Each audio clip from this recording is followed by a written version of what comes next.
गरीब बहू का बाहर से घास और अंदर से सोने का जादुई घर।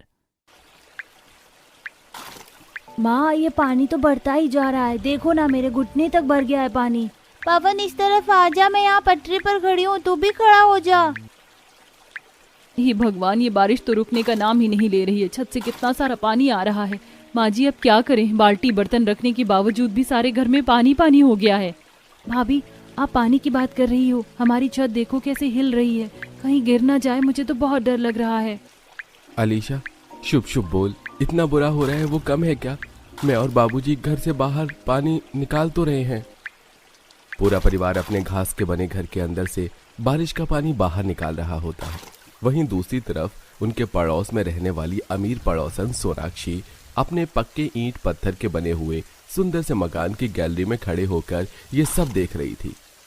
अरे सुमन, सुनो, कब तक अपने घास फूस के घर के अंदर से पानी निकालती रहोगी? वो घास फूस का घर है, ईंट पत्थर का घर नहीं जो इतनी मेहनत करी हो। जरा सी हवा क्या चलेगी, पूरा घर तिनके की तरह टूट जाएगा। अब जब तक बारिश हो रही है, आप लोग मेरे आंगन में आकर बैठ जाइए। अब पड़ोसी होने के नाते इतना तो कर ही सकती हूँ। बेचारा, बड़ा तरस आ रहा है मुझे आप लोगों पर। सोनाक्षी की ऐसी बातें सुनकर सभी समझ जाते हैं कि सोनाक्षी की मदद के मारे उन्हें ताने दे रही है, जिसके बाद अब वो सभी दोबारा से घर से पानी बाहर निकालने में लग जाते हैं। कुछ ही घंटे में बारिश बंद होती है तो वो अपने आप धीरे धीरे घर में जमा हुआ पानी सूख जाता है और अब सब लोग मिलकर कपड़े की मदद से अपने घास के बने हुए घर की दीवार, छत और जमीन को अच्छे से पोंछकर थोड़ा बहुत बचा हुआ पानी सोख लेते हैं।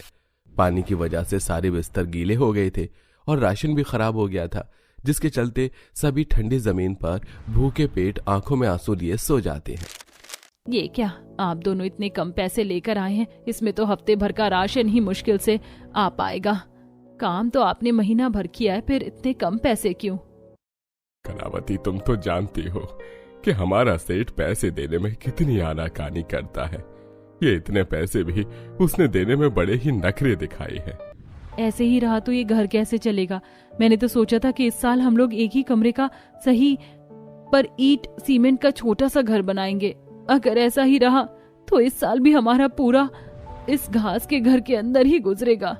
पूरा परिवार अपने उस घास की झोपड़ी से काफी दुखी था। न तो कोई उस घास की झोपड़ी के अंदर ठीक से सो पाता था और ना ही 2 वक्त की रोटी खा पाता था। माँ देखो ना, ये घास की छत पूरी तरह से सूख चुकी है। बार बार घास गिरती रहती है। मेरे खाने में भी 2 बार घास गिर गई है। घास ने तो नाक में दम करके रख दिया है।